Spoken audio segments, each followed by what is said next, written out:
नमस्कार। आज हम लोग पढ़ने वाले हैं बहुपद।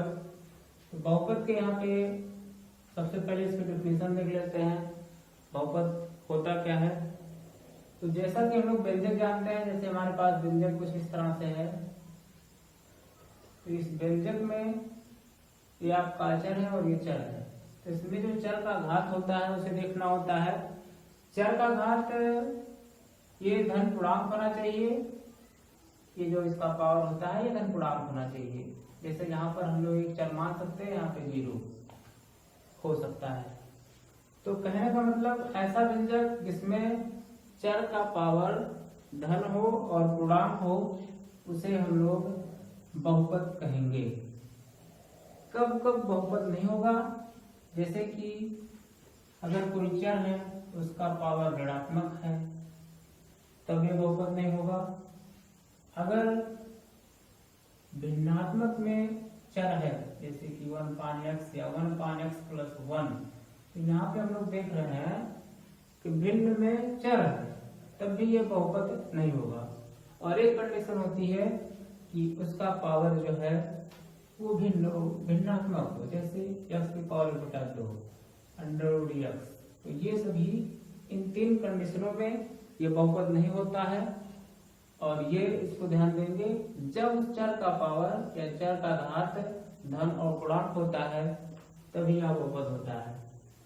बहुपद के 2 प्रकार हैं यहाँ पे, एक पद के आधार पे दिया गया है और एक घात के आधार पे दिया गया है। पद के आधार पे पहला जो प्रकार है वो एक पदी है। इसमें देख रहे हैं या तो 5x है या 3x है। पावर से यहाँ पे लेना देना नहीं है, सिर्फ एक पद होना चाहिए। तो ये एक पदी बहुपद होगा। ऐसे इसमें 2 पद ये प्लस और माइनस के द्वारा जुड़े होते हैं, जैसे कि 3x² + 2x, ये भी द्विपदी होगा। इसमें 2 पद है। इसी प्रकार त्रिपदी बहुपद, चतुर्पदी बहुपद और बहुपदी बहुपद होगा, जिसमें कई पद होंगे प्लस माइनस के द्वारा जुड़े होंगे। ऐसे घात के आधार पे भी शून्य घातीय जैसे यहाँ पे हमारा अचर दिया गया है, तो अगर अचर है कोई तो यहाँ पे चर लिख के उसका पावर हम 0 लिख सकते हैं, क्योंकि यहाँ 5 और गुणे 1 लिख सकते हैं और एक किसी के पावर 1 का मान 0 होता है, तो इसलिए हम लोग ऐसा लिख सकते हैं और इसको ऐसा लिख सकते हैं। तो यहाँ पे चर का पावर 0 है, यहाँ पे सिर्फ घात देखना होता है और यहाँ पे पद देखना होता है। तो सिर्फ यहाँ पे हम लोग चर का घात देखेंगे। घात चर का पावर 0 है तो इसलिए शून्य घातीय बहुपद होगा। इसे एक घातीय बहुपद या रैखिक बहुपद भी कहते हैं। यहाँ पे घात जो होती है वो 1 होती है। यहाँ पे घात कितनी होती है? 0 होती है। घात यहाँ पे 1 होती है, इसलिए घातीय बहुपद। इसी प्रकार घात 2 अधिकतम घात देखनी होती है। उसके पहले हम लोग यहाँ पे समझ लेंगे कि बहुपद की घात क्या होती है। तो किसी भी व्यंजक में या जो चर का उच्चतम घात होता है, मैक्सिमम घात, वो उसका बहुपद का घात कहलाता है। जैसे यहाँ पे 3x + 4x² + x, तो यहाँ हम लोग देख रहे हैं चर का घात अधिकतम कितना है? 3। यहाँ पे 2 है और यहाँ पे 1 है। तो अधिकतम घात कितना है? 3, तो इसलिए 3 घातीय बहुपद है। तो इस तरह से हम लोग बहुपद की घात को देख सकते हैं और उसी के आधार पर यहाँ पे वर्गीकरण किया गया है। शून्य घातीय मतलब चर का कोई घात नहीं रहेगा या कोई चर राशि रहेगी, जैसे 5 हो गया, 8 हो गया। एक घातीय मतलब रैखिक बहुपद इसे कहेंगे, यहाँ पे घात सिर्फ 1 होगा। ऐसे द्विघातीय जैसे कि यहाँ पे चर का घात 2 है, अधिकतम देखा जाएगा क्योंकि घात यहाँ 1 है, लेकिन 1 के अलावा यहाँ पे 2 उससे भी बड़ा है और अधिकतम है। तो इस तरह से द्विघातीय बहुपद, इसी तरह त्रिघातीय, चतुर्घातीय और बहुघातीय बहुपद होगा। उसके बाद हम लोग पढ़ते हैं बहुपद के शून्य। तो बहुपद के शून्य जो भी हमारा बहुपद रहेगा उसमें चर के वयमान जो बहुपद को संतुष्ट करें। जैसे हमारे पास एक बहुपद है x + 1, अगर हम लोग इसी में x = -1 रखते हैं तो -1 + x = 0 हो जाएगा। तो इस बहुपद को जो है ये संतुष्ट कर रहा है, इसलिए इसका शून्य कहलाएगा। जैसे सामान्यतः इसको px से प्रदर्शित करते हैं बहुपद को। px में x के स्थान पे a रखा गया, इसका मान 0, इसका मतलब x = a, इसका अर्थ हो जाएगा शून्य हो जाएगा। तो शून्य की परिभाषा क्या हो गई, यक्स या कह सकते हैं चर के वैमान जो बहुपद को पूरी तरह से संतुष्ट कर दे या उसकी वैल्यू शून्य कर देते हैं, वो उसके शून्य कहलाते हैं। और घात तो हम लोग सीख लिए हैं, चर का जो उच्चतम घात होता है, मैक्सिमम घात जो होता है, वो उसका घात कहलाता है या पावर कहलाता है। उसके बाद हम लोग ये जितनी बार एक सच को काटे उतने शून्य। जैसे अगर हम लोग ज्यामितीय उसका देखें, जैसे इसको हम लोग खींचने की कोशिश करेंगे x+1 और इसका ज्यामितीय देखेंगे तो यहाँ पे x बराबर आएगा -1, तो यहाँ कहीं ना कहीं ये काटेगा, यानी ये x अक्ष है और ये y अक्ष है। तो x अक्ष को अगर इसका ज्यामितीय हम लोग ग्राफ खींचे तो एक बार काट रहा है।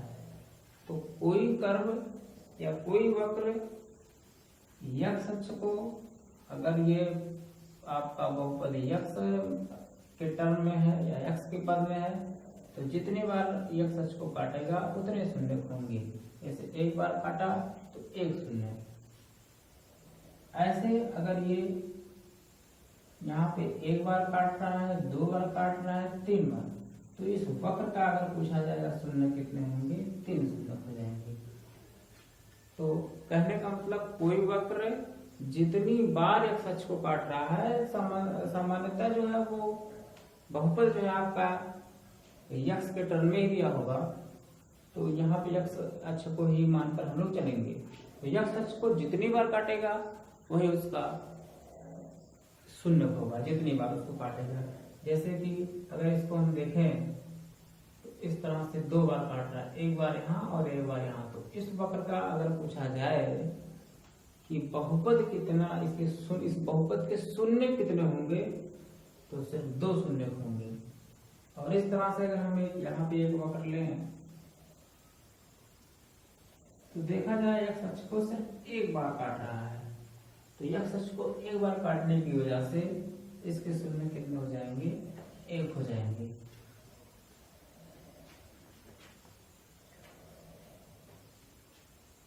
जैसे इस तरह से बनाया गया है, मान लेते हैं यहाँ पे एक बार काट रहा है यहाँ पे, तो इसके शून्य कितने हो जाएंगे, 2 हो जाएंगे, क्योंकि x अक्ष को कितनी बार काट रहा है, 2 बार। तो इस तरह से वक्र को देख करके हम उसके शून्यकों की संख्या निकाल सकते हैं।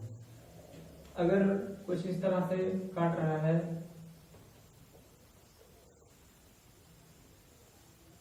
तो यहाँ पे कितनी बार काट रहा है, एक बार, या x अक्ष है, फिर y अक्ष है, एक बार काट रहा है, 2 बार, 3 बार और 4 बार। तो शून्य कितने हो जाएंगे, शून्य हो जाएंगे 4।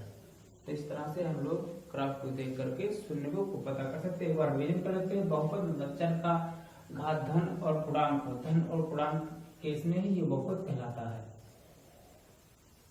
अन्यथा कब का बहुपद नहीं होगा, जब उसका घात क्या हो, घात ऋणात्मक हो तब नहीं होगा, या चर जो है ऋणात्मक हो, जैसे इस तरह से 1/x या 1/x², इस तरह से अगर हो, या 1/x+1, अगर ये भिन्नात्मक है चर, तब बहुपद नहीं होगा।